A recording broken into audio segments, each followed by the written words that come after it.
do end up getting that, let me know. Ooh, curbed it.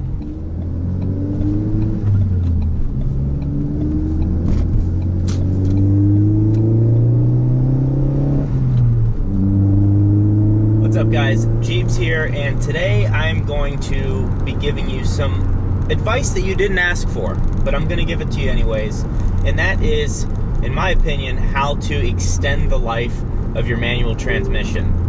So we're just going to get right into it because there's an example right here coming up the hill behind a truck, as you can see, and I'm just going to go ahead and throw it right into neutral because I'm not sure how slow we're going to take this turn. Considering it's a truck, it's probably going to be really slow. So I'm in neutral right now. I didn't downshift rev match or anything like that because I don't want to put any unnecessary pressure or friction on the transmission. So I just went in second gear. I was going about 15 miles an hour.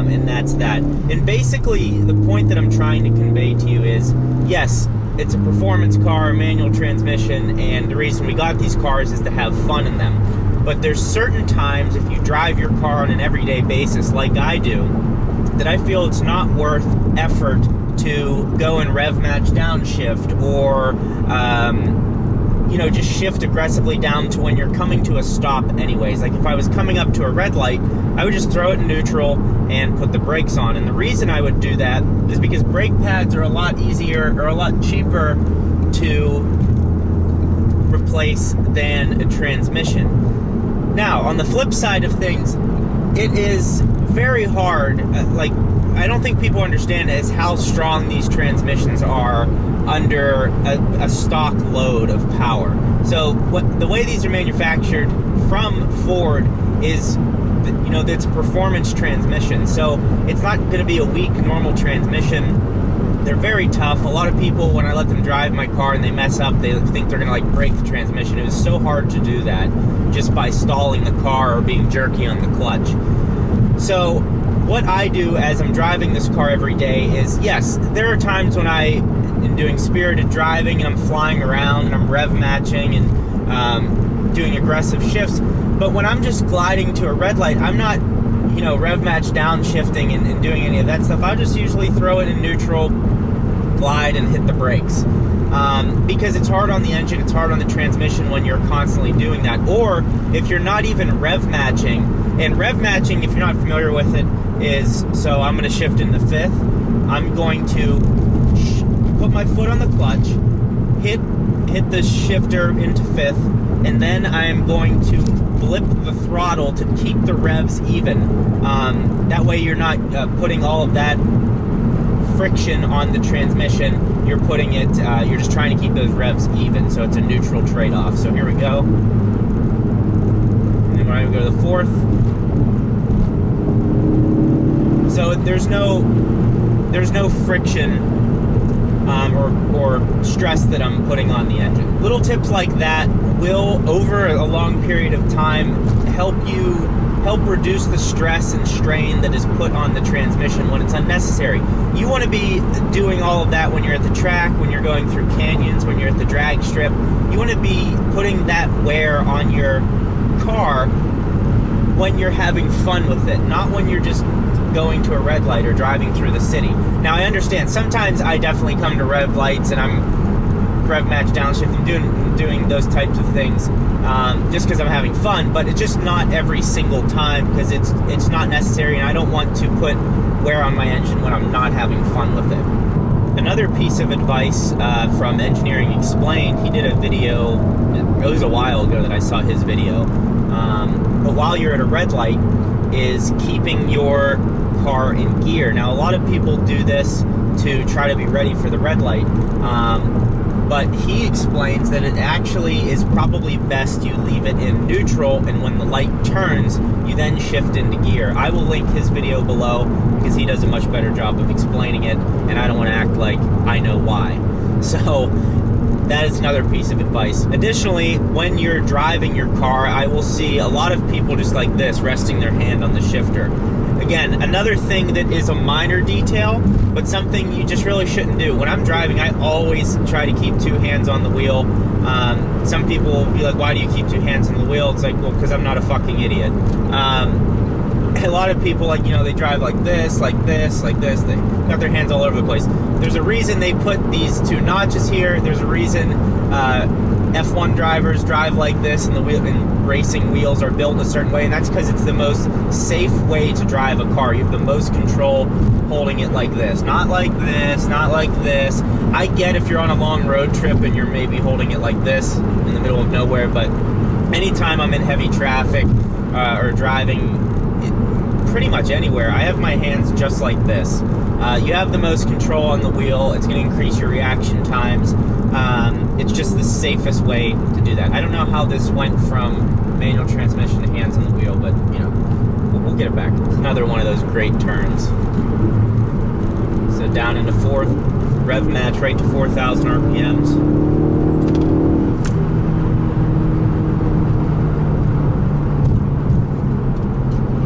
But we're in America, and no one gets over.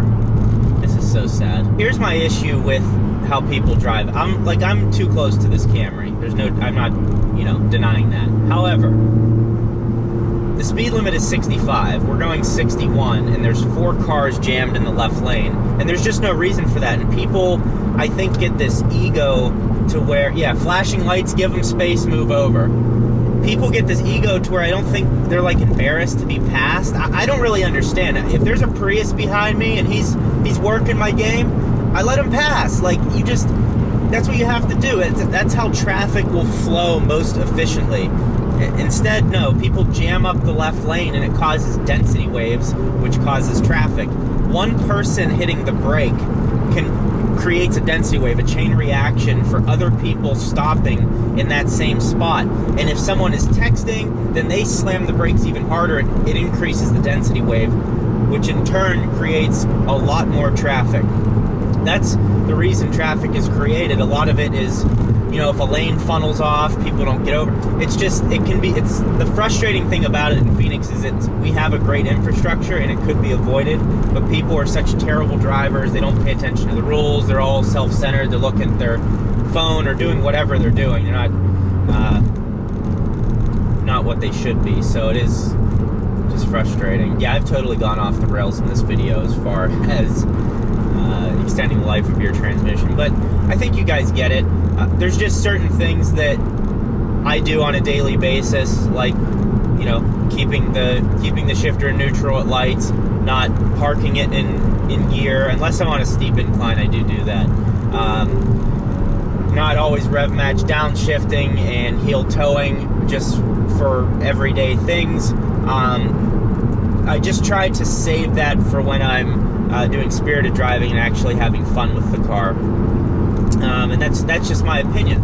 And if you guys have any suggestions as to other things you can do to extend the life of your manual transmission, please share them in the comments below. I'll make sure to go through all of them. I always learn a ton from what your guys' comments on the video, because a lot of you really know a lot more than I do. I'm just the one that makes the videos, and I use your information and implement that into my future videos. So it's only 66 degrees outside, so I don't have to run the AC or anything, and this car is just so fun. So much power. Handling is great. Ride's nice. I mean, you can tell it's very quiet.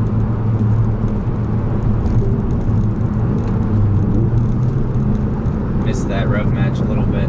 But this is a situation I'm talking about, like neutral. There's no reason for me to be doing any downshifting. Just gonna glide to a stop. Still have plenty of momentum. I'm carrying to the red light, but yeah, there's no reason for me to be wearing on the transmission. Have you guys seen the Velociter N? The pricing has just officially come out for it. Front wheel drive, hot hatchback, 3-door. And I don't mean 2 doors and a hatch. I mean 2 doors, and then there's 1 door in the back, just like the Velociter's always been. But the pricing, it starts at like high 25 or low 26,000, and then if you want the performance pack, it's an extra like $2,000, which adds 25 horsepower, a limited slip differential, 19-inch wheels wrapped in Pirelli P0 Performance summer tires. That is an incredible value.